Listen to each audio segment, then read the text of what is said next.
In this part of closing argument, prosecutor Slavic focused on the enterprise and said that the jury must find Diddy guilty of conspiracy to commit racketeering.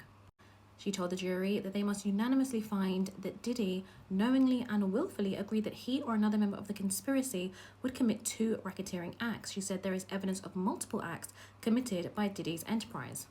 In this part of the closing argument, she also covered Diddy's substance distribution to both Jane and Cassie Capricorn Clark's testimony and Kid Cudi's testimony. Let's get into this part of the closing argument in more detail. So regarding the enterprise, prosecutor said a group of people whose purpose was to serve and protect the defendant. It's his kingdom. Everyone was there to serve him, fulfilling all of his desires, including his desires. We need to show at least 2 racketeering crimes. The defendant was the head of the Combs enterprise. There was an inner circle, his chief of staff, and his bodyguards. The names changed, but the roles remain the same. You've heard about KK, Combs' right brain. She lived in 2-star. She communicated with the defendant's girlfriends, his security. You heard their names: D-Rock, Bonds, Rube, Uncle Paulie, Fahim. They were armed and ready. Remember the incident at the diner with Suge Knight? David James told you Combs had guns. In the search, law enforcement found guns, including a rifle with a serial number defaced in LA. 2 AR-15s with their serial numbers cut out in the defendant's closet. You also have the rotating cast of assistants paid for by the defendant's business. Brendan Paul said he made $100,000 a year. KK made 6 times that. When your boss asks you to buy substances, you're committing a crime.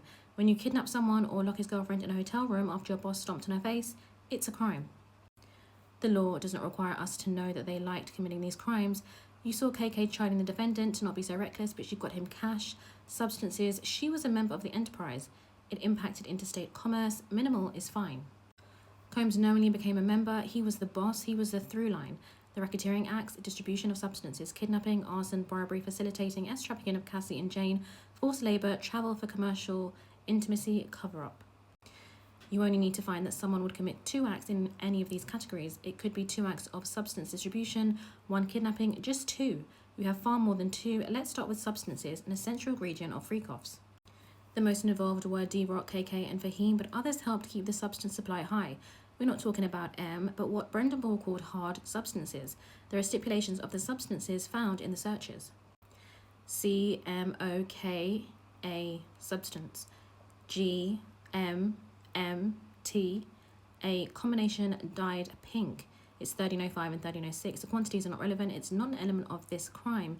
Distribution does not require a sale. You know the names of the substance dealers by now: Guido, One Stop, Baby Girl. Jane told you that on 2 occasions she was told to bring substances when she flew to meet him. She coordinated with KK. Is corroborated by text messages. KK